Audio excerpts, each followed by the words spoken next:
वो मेरी साली थी, लेकिन ना जाने क्यों उसकी आंखों में हर बार वो सवाल झलकता था। अगर मैं पहले मिली होती तो क्या तुम्हारा दिल मेरा होता? कहानी शुरू होती है। मेरा नाम राजीव शर्मा है।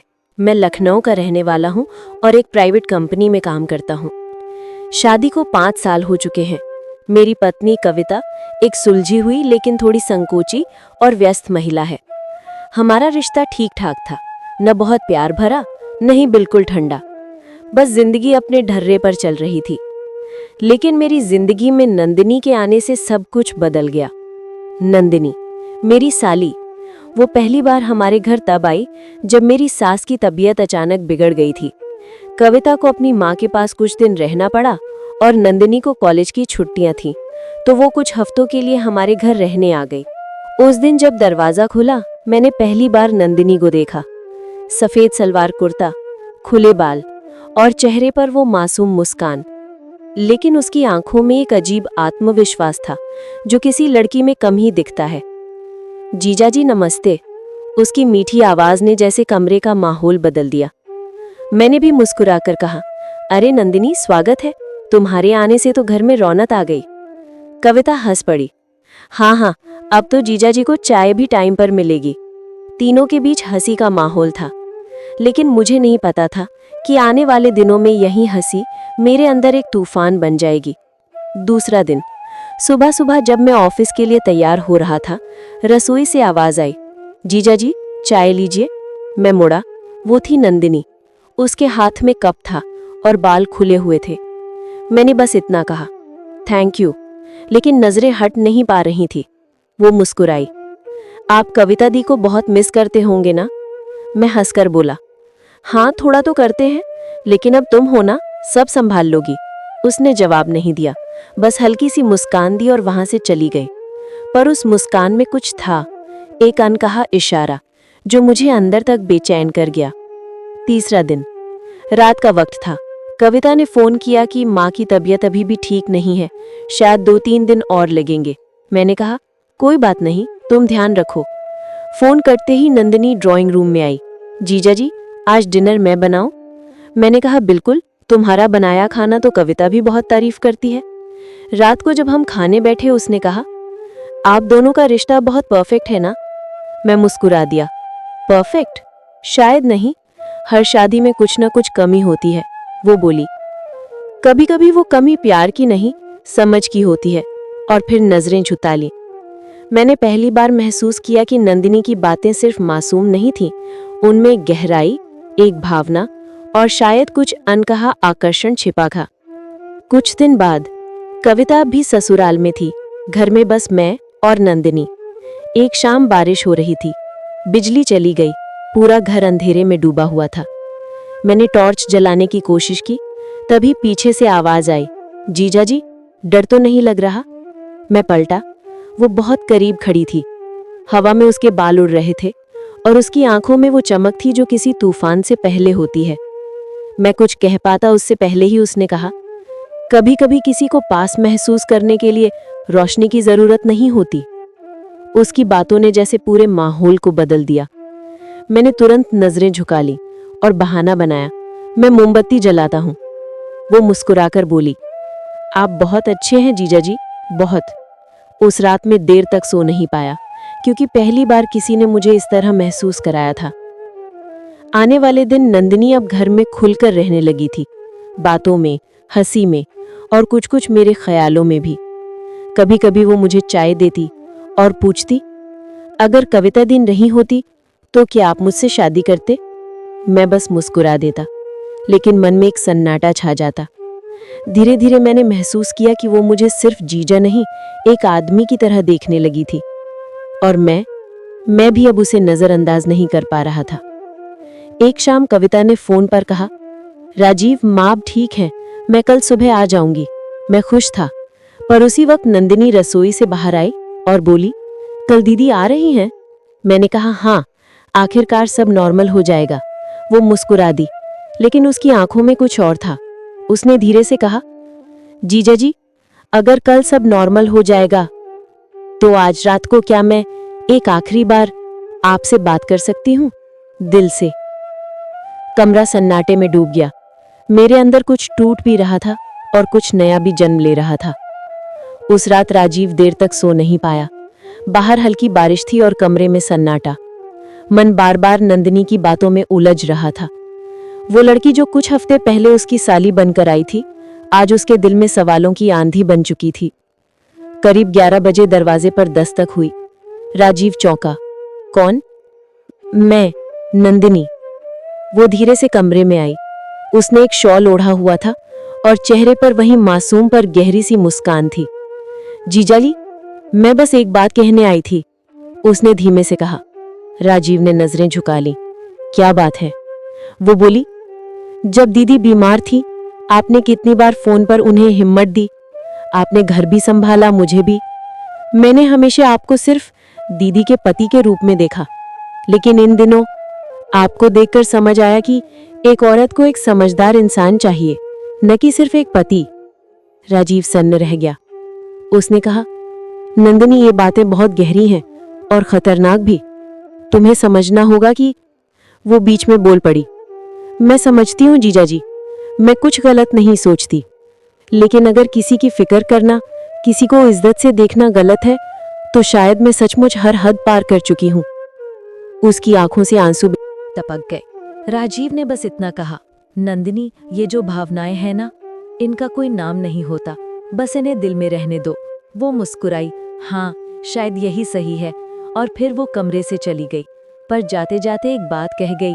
जीजाजी, अगर कभी दीदी को आपकी मुस्कान कम लगे तो उन्हें बता देना कि एक साली थी जिसने वो मुस्कान संभाल कर रखी है।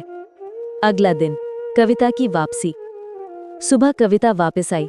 घर में फिर से चहल पहल हुई। नंदिनी अब शांत रहने लगी थी, जैसे उसने अपने दिल पर एक ताला लगा लिया हो। कविता बोली, नंदिनी बहुत परिपक्व हो गई है ना राजीव, पहले जैसी नहीं रही। राजीव मुस्कुराया। हाँ, अब वो सब समझती है, पर उस मुस्कान के पीछे एक बोझ था, अनकहे शब्दों का, अनसुने एहसासों का।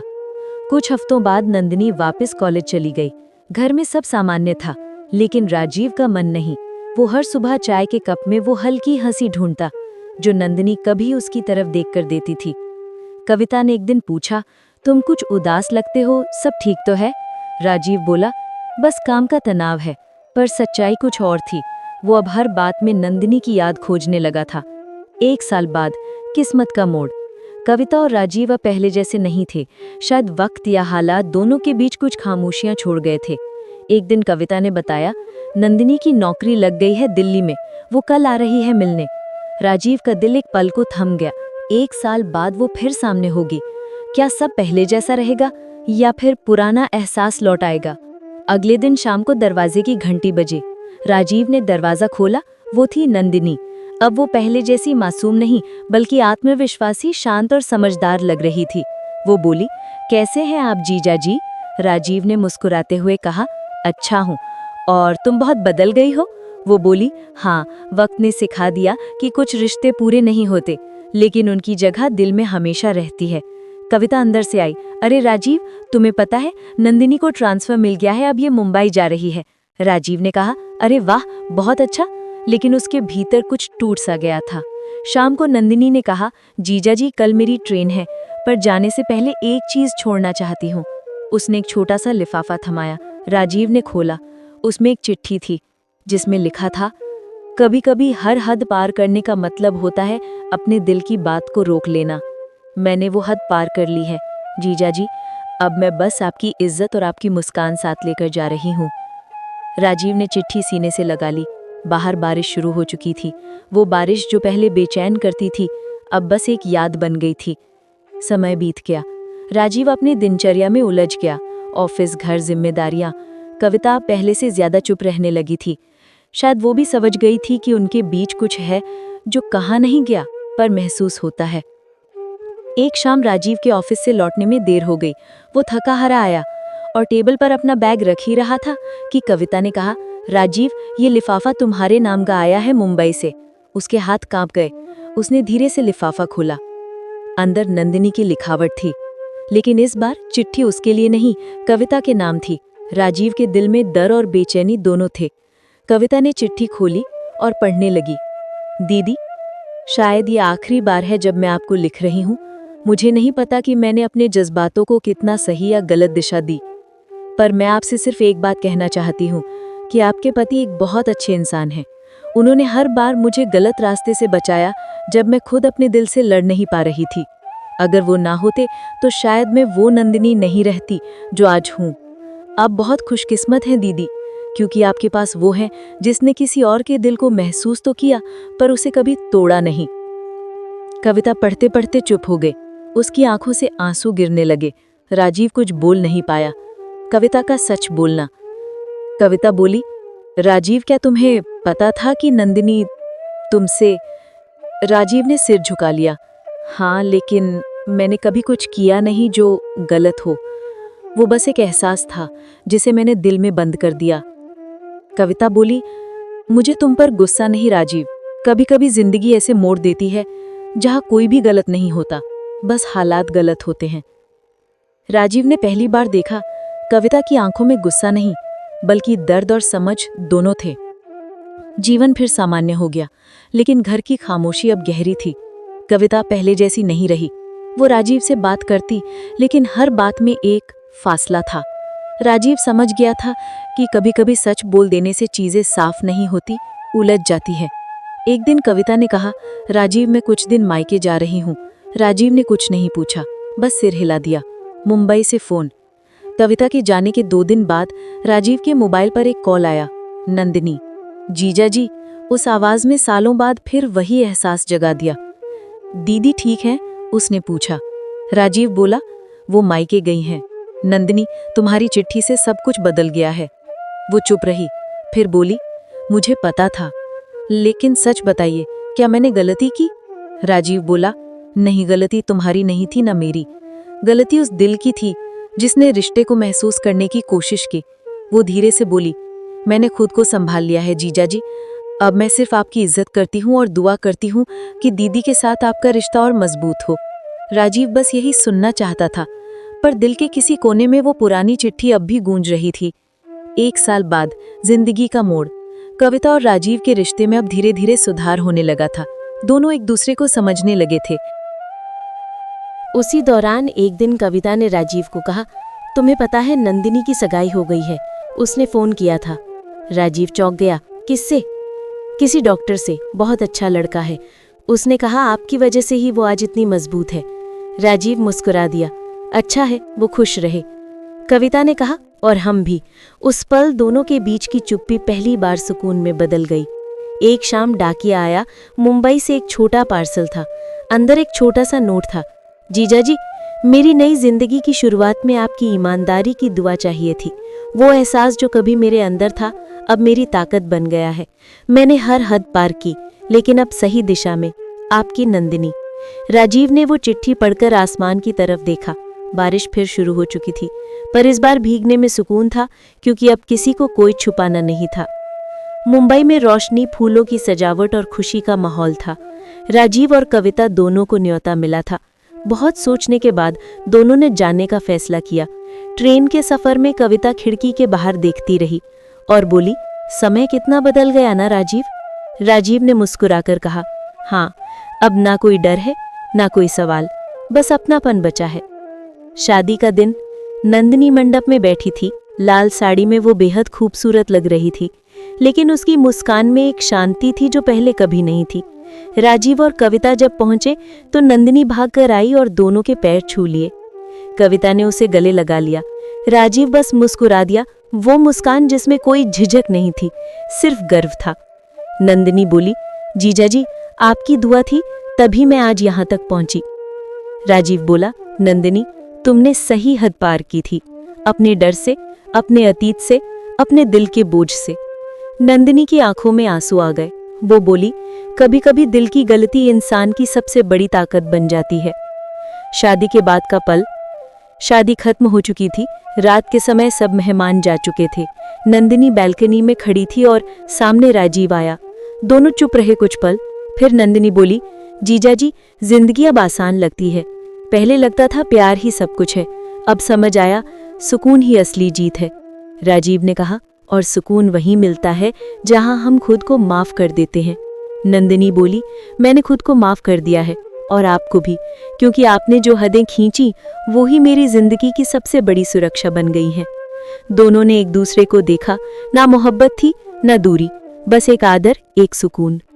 कविता और राजीव एक नई शुरुआत। वापस लौटते हुए ट्रेन में कविता बोली, तुम जानते हो राजीव, नंदिनी ने मुझे सबसे बड़ा सबक सिखाया। राजीव ने पूछा, क्या? कविता मुस्कुराई कि प्यार सिर्फ पाने का नाम नहीं, निभाने का भी होता है। तुमने जो नहीं किया वही तुम्हें सबसे बड़ा बनाता है। राजीव ने उसका हाथ थाम लिया। पहली बार उसे लगा कविता सिर्फ उसकी पत्नी नहीं, उसकी हमसफर है। कुछ महीनों बाद नंदिनी ने एक फोटो भेजी अपने पति और नवजात बेटी के साथ। साथ में एक छोटा सा नोट था, दीदी और जीजाजी, मैं माँ बन गई हूँ और अब समझती हूँ कि सच्चे रिश्ते कभी खत्म नहीं होते, वो बस अपनी जगह बदल लेते हैं। मैंने हर हद पार की, पर अब मैं वहीं पहुंची जहां मुझे होना चाहिए था। राजीव ने फोटो दीवार पर टांगी, कविता ने दीपक जलाया और दोनों ने एक दूसरे की तरफ देखा, एक मुस्कान के साथ जो अब सच्ची थी। सीख, हर हद पार करना गलत नहीं होता। कभी कभी इसका मतलब होता है अपने दिल की उलझन से बाहर निकलना, अपनी गलतियों को स्वीकार करना और उस सुकून को पाना जो सच्चे रिश्तों में छुपा होता है। सच्चा प्यार वो नहीं जो सब पाले, बल्कि वो है जो खोकर भी किसी का भला चाह सके।